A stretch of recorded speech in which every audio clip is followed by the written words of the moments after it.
Okay, so for a certain RLC circuit, the maximum generator EMF is 125 volts.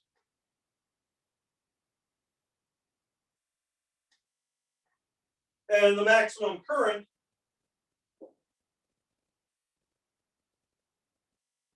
is 3.2 amps. Now here, I'm going to write this down as a sentence kind of. It says, if the current leads the generator EMF,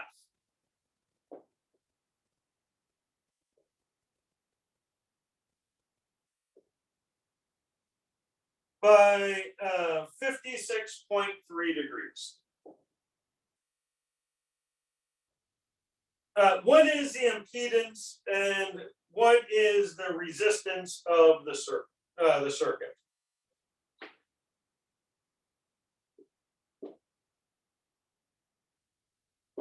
So that's what we want to find, the impedance and the resistance.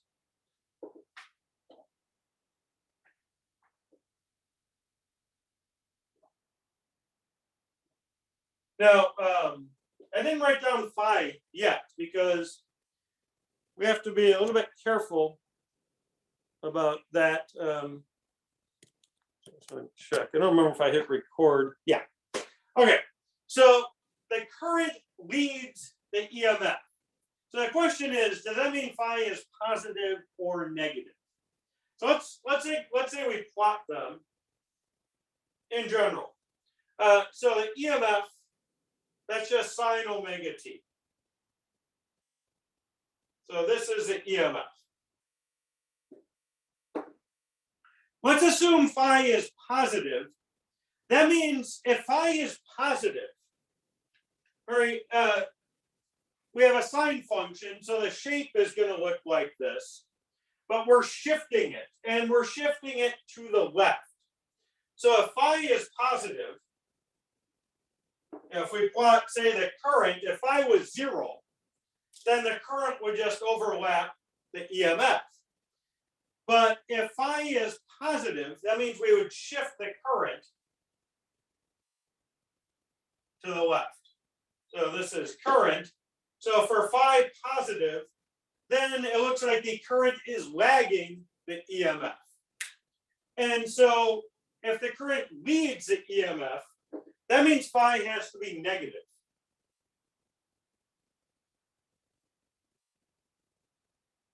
So yeah, phi is negative, that would shift it to the right. And so yeah, current would start over here. Current would be ahead of the voltage. So does that make sense? You have to kind of carefully read that to make sure that you get the right positive or negative sign there.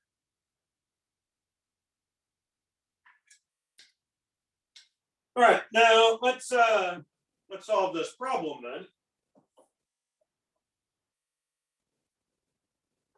So we want to find the impedance. Well, we're not given too much information here. We don't know the resistance, inductance, or capacitance. So what are we going to do? Well, we know phi. So that's going to be a big help. We can find z very easily. But what I'd like to do first, let's draw a triangle. Remember, tangent of phi, that's xi L minus the c over r, and the hypotenuse is z, the impedance. And so, yeah, finding the impedance is going to be trivial. That would just be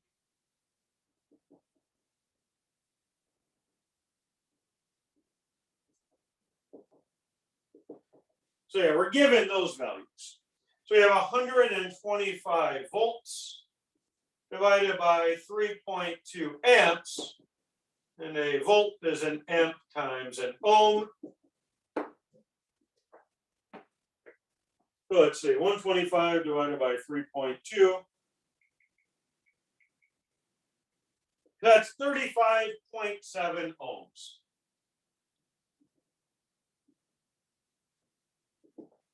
Okay. And now to find the resistance, that one, yeah, maybe this picture isn't perfect because, well, this is just the magnitude here. But yeah,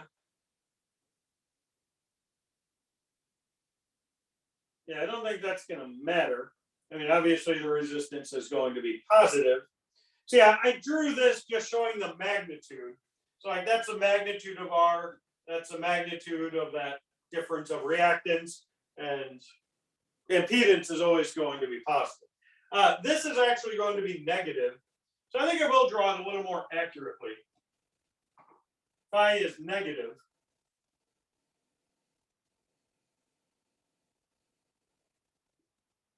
So I said a little bit more accurately. It's greater than 45 degrees, so it should be much steeper, but that's fine.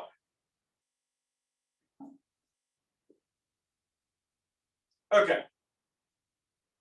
Because taking a tangent, if we plug in 50 or minus 56.3 degrees, we'll get a negative value, which might imply that the resistance is negative, which makes no sense. So let's do this. Let's say tangent of phi, just looking at magnitudes. Tangent, or sorry, not tangent, cosine. So cosine of phi, that would be R over Z. So R is Z times cosine of phi. So now that we know the impedance, we have 35.7. And actually, it doesn't matter what we plug in for phi, positive or negative, because cosine doesn't care. Cosine of negative phi is equal to cosine of phi. So I'm just going to plug in cosine of 56.3. So I'm getting 19.9.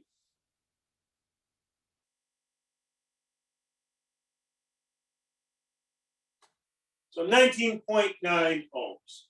So that would be the resistance.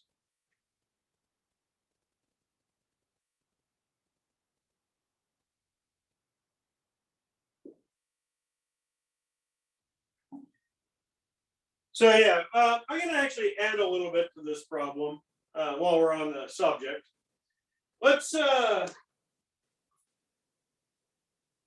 think I took a little too much space up here, but I'm going to make up a value for, say, the inductance. And then we can calculate the capacitance. So now that that's out of the way, let's say that this is 47 millihenries. And let's say that the power supply is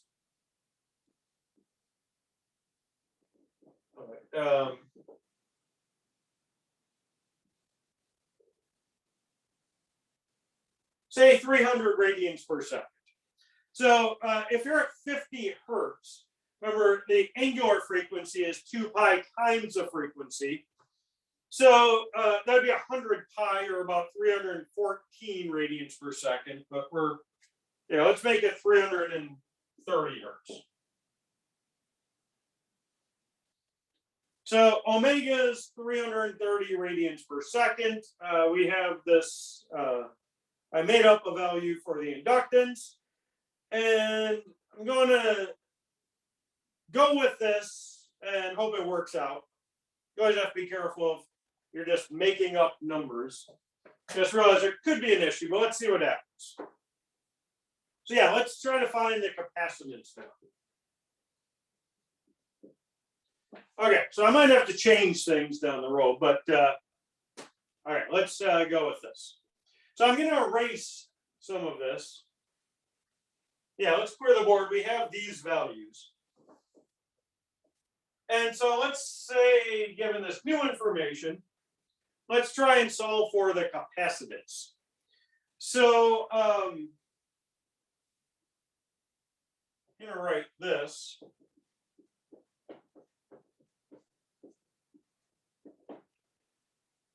Okay, r squared.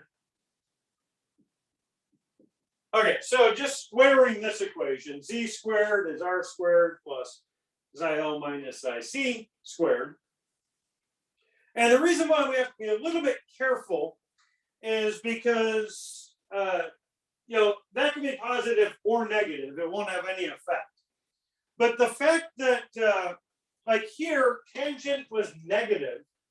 So we have to have xi L minus xi C has to be less than 0. And so with the made up numbers, that might not be the case, but we'll just see if that works out. Let's just go with it and then check to see if that's the case. So it should be the case to be consistent with this problem. So let's start by solving for L, the inductive reactance. So that's omega L. So that would be 330 radians per second. I'm going to write it like that. Times the inductance, which is 47 millihenries. So mil is 10 to the minus 3. We'll put that on the bottom. And a volt times a second is a Henry times an amp. And a volt is an amp times an ohm.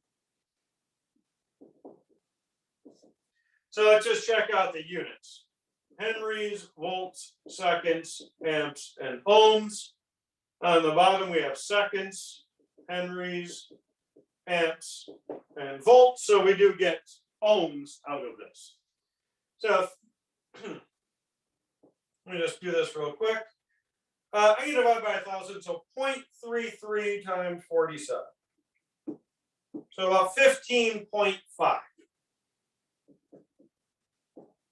I'll just write that there. So that's the inductive reactance. And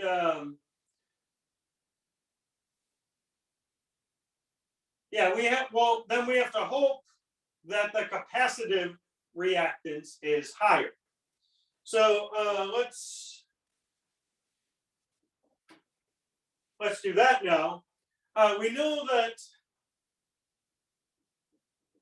xi L minus xi C squared, that'd be z squared minus r squared. So I'm just going to do this, 35.7 squared.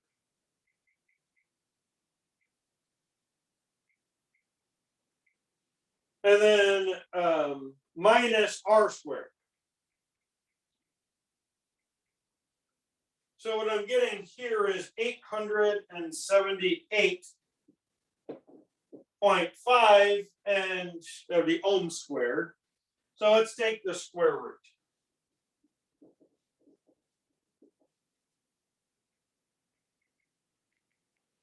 Getting about 29.6 ohms.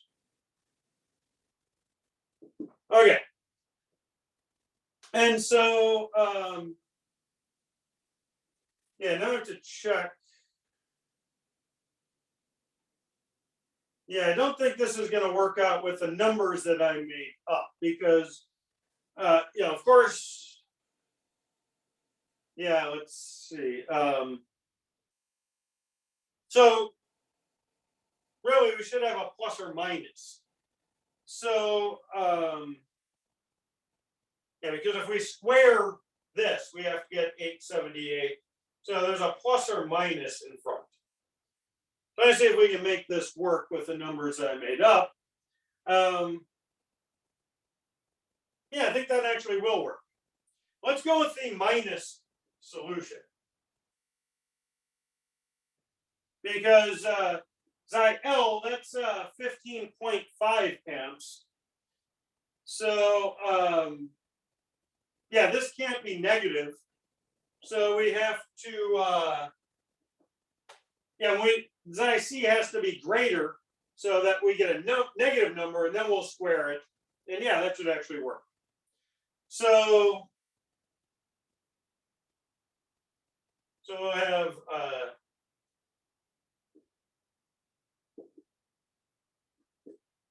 so what I'm getting for the capacitive reactance is 15.5 plus 29.6. So let's see. That's 45.4. And yeah, that works out fine then. Because we can see that this checks out. That 15.5 is less than 45.4. So this will give us the right kind of phase. So when you look at the impedance, it doesn't matter which of these is bigger, because when you square it, it's always going to be positive. But when you look at the phase shift, it does matter which one is bigger. And because the capacitive reactance is bigger, that's called a capacitive circuit. I think that was one of the questions. Yeah, is the circuit predominantly capacitive or inductive? So it's predominantly capacitive. That is the biggest reactance. Okay, so we've got these values.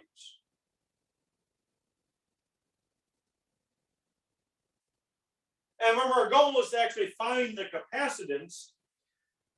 So the capacitance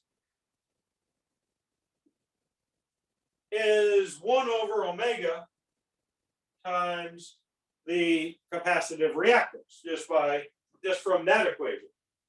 So we have 1 over omega. So that would be 330 radians per second. So that goes on top. And then this is 45.4 ohms. So we should get a farad out of this, out of seconds over ohms. So let's see, how are we going to make that work?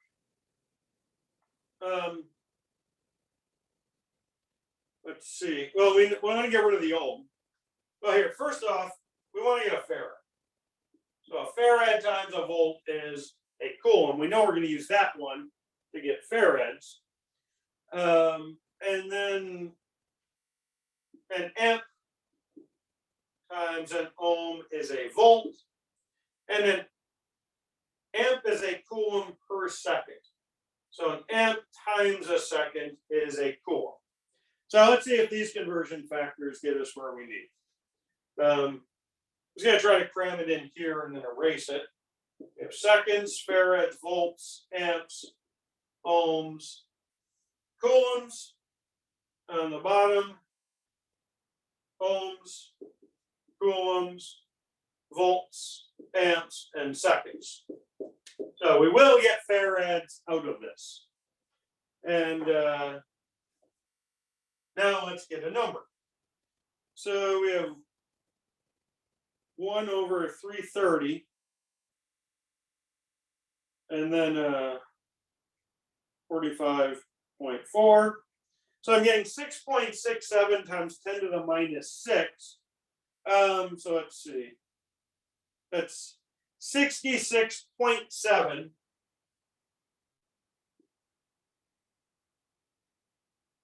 microfarads.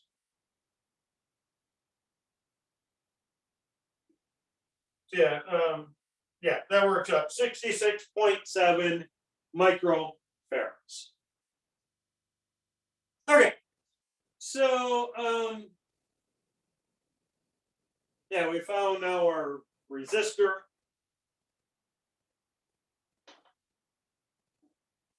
And the capacitance.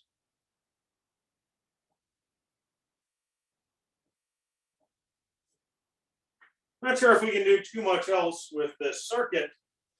So yeah, let's end this problem here.